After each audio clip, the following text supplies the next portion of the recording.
Hey there, my name is John Siskovich and I have some of your questions here, and I'm walking around my farm to answer them today for this week's Ask Me Anything. Yesterday and the day before we talked about chicken tractors. Today we're going to talk about this guy, my handy dandy Polaris EV. I got a question from Jonathan Cox and we're going to talk about that on today's episode show video thing here on YouTube.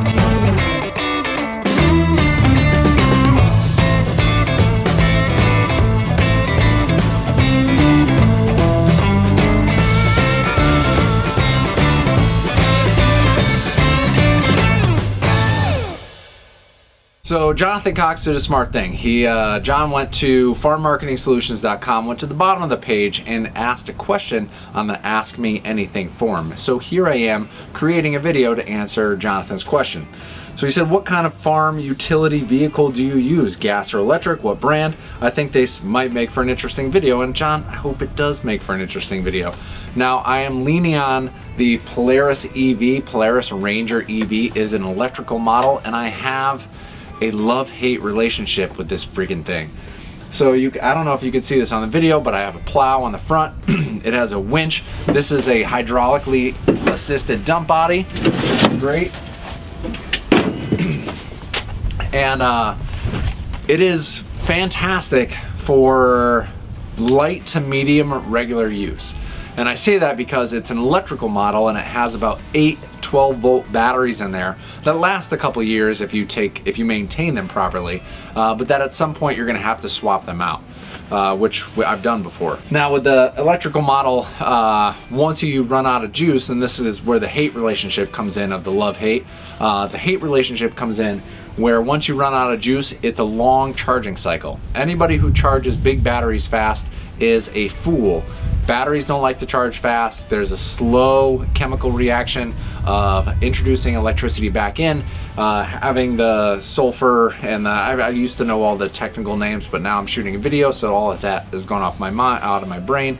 But there's, you top the batteries off with distilled water, and there's a process in which electricity is created in the batteries, and to undo that process to put charge back in the batteries takes a long time. And if you quick charge a battery, it's bad for the batteries. You reduce the lifespan of the battery, and it just is unhappy and hot, and you end up spending a lot of money on new batteries.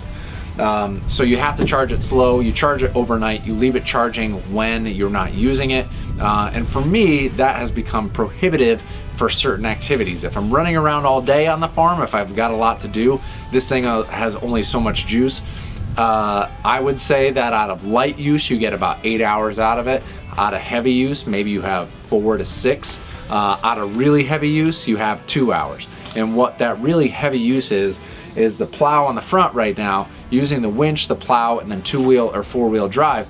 I only get a couple passes on my driveway, and I have about a quarter mile worth of driveway. Only a couple passes on the driveway before I'm running out of gas and I got to switch over to the tractor and burn some dinosaurs, you know, using diesel fuel in order to complete the job and do the rest of it. It's also lightweight, so if it's a heavy amount of snow, it's not the best for plowing. It gets you through in a pinch, but it shouldn't be your go-to vehicle. Now, Polaris is a good company. It's a fairly solid machine. I've really put it through the rigors of going through some crazy areas. It's been very hard to get stuck. It's nice having 1, 2, and 4-wheel drive. The electric is nice because we're sitting underneath a solar array right now, and that solar array is charging the Polaris during the daytime, which is great. There's also 0 emissions aside from the batteries. The batteries you have to replace every several years, which is a thing, you know, and you can responsibly recycle them. So I use an electric ATV. If I had my druthers, I would have a gas ATV, either alongside this or instead of it initially. Gas, yes, you're polluting, they're noisier, and they come with their own maintenance struggles. But if you have a lot of work to do, if you have other people working with you that may not be responsible about plugging it back in, you can put some more gas in it and continue to go. The battery recharge is a lot quicker. With the electric model, when it's done, and then you're done using it for the day. For our specific use case on this property and this farm, this thing works out pretty good. It was expensive up front, but if you put all the add-ons on a gas model, that is expensive as well.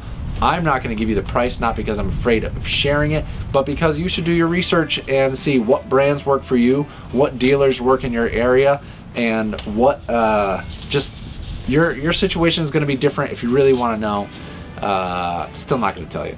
But we paid a little too much money for this, I think, for how useful it is over the long term of a long day. There are things that I would have to replace in a gas model, so there's give and take, and it's easy to say that having this on hand. But for how much we use this and for what it does, it's an amazing machine. I'm lucky to have it, and that's where all the love comes in, is that it is very useful, it's very quiet, it's very low emissions, and it gets the job done at the end of the day. And when that job can't be done by this guy, I have a 71 horsepower tractor that will do the job for me. Now, to answer more of your questions, I'm gonna have to go to a different part of the farm. We're gonna talk about the cost of goods sold, or COGS, for chicken parts when you're selling them, from a question from Rob Menendez. But that's for tomorrow's video. Subscribe to the channel if you wanna see that. And if not, you know, if nothing else, I hope you have an awesome day. Thanks for stopping in, thanks for watching this video, and until next time, I will see you out in the field.